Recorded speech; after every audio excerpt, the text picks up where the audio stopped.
Justine, what a not a long build-up, but it feels like it's come really quickly. But how has the build-up been? Oh, I've got to admit this pre-season has been the shortest one and one I'm very, very grateful for. But yeah, it was literally like yesterday meeting the full squad for the first time. So it's come around so quickly, but we're very excited, very honoured to be here and just can't wait to run out with the girls on Saturday. What's the feeling like going to be, do you think, for that first? I mean, it's a historical moment, but running out there for the first time for Port Adelaide. Oh, it's just going to be absolutely incredible. It hasn't set in just yet. One of my co-workers sat me down and was like, look, it's your 50th game, no pressure, no stress, just have fun. And I think that's just what I want to remind the girls is we're here to play footy, but we're here to have fun at the same time. So there's going to be a lot of mixed emotions, but we're all just here to play footy, get the job done, and we're just going to have an amazing ride. We'll talk about your 50th in a second, but I mean, the experience that you bring, have you got some advice for some of the debutants?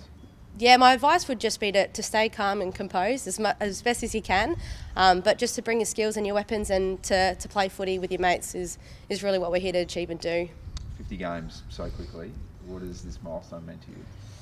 It hasn't sunk in just yet as to how big it really is. You know, I've been playing footy here for, my entire journey's been 7 years now, 7 seasons, and it just hasn't sunk in just yet. You know, 50 games, it's still a massive whirlwind.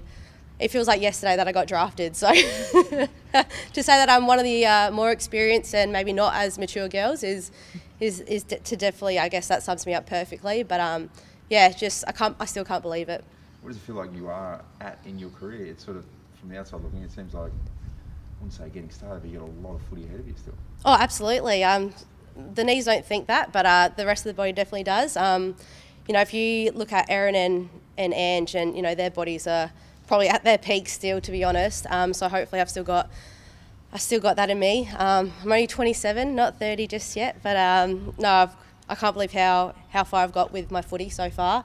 And I did take footy up a little bit at a later stage, but I guess that just goes to show that it doesn't matter how old you are, you can take up a skill, a different sport at any age and just progress from there.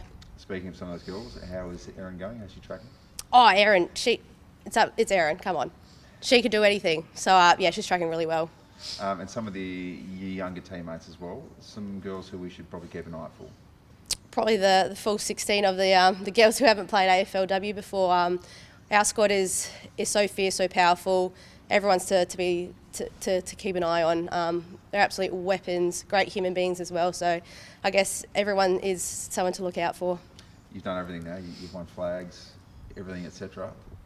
You get a good read on the squad. What do you think this squad's capable of, and do you think you can have an immediate impact? Yeah, I definitely think we'll have an immediate impact. I think everyone should be worried of us. We've got some excellent players, some incredible characters, and that will be able to be shown on the footy field as to the style of footy that we will play. So I think we're definitely ones to watch out for.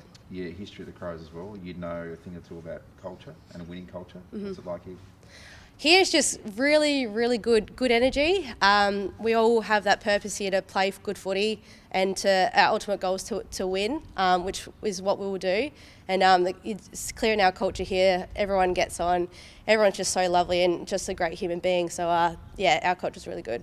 What's it been like for you personally to shift from, it's the biggest rivalry in football, switching from the Crows to Port Adelaide? Has it been seamless? Is it any sort of sad moments, or have you just look straight ahead and not even look back once? It was definitely a tough decision for me to move clubs. One that wasn't a quick decision. It took me a while to come to terms with what I wanted to do and what I wanted to achieve as an individual.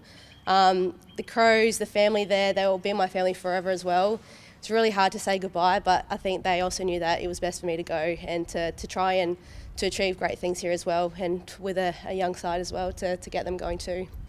Give you a chance to pump up the coaches as well. Obviously headed by Lauren. How's the coaching staff going? Lauren is incredible. The way she talks is effortless. As soon as you hear her open up and just say something, you're just intrigued and you're just so inspired by what she says. So I'm very, very grateful to be coached by one of the best. Last question, and I know you touched on it just before, but for Port Adelaide supporters, what can they expect this weekend?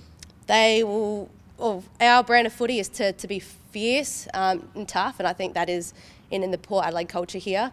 So we're just going to bring it and they should expect the normal Port Adelaide style of play as well with the women's team. Josie, it's your first time in the leadership group. What do you think you sort of learnt about yourself being voted in as a leader with this group? I think one of the biggest things I've learnt for myself is to believe in myself.